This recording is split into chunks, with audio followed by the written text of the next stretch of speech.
কিয়ামতের ময়দানে ওই বিভীষিকাময় সময়ে মুসিবতের কালে মানুষগুলো পাগল হয়ে বিশ্বনবীকে খুঁজতে আরম্ভ করবে।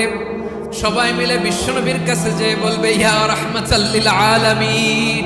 দেখেন আমাদের কি অবস্থা, সূর্যের আলোতে ঘেমে হয়রান।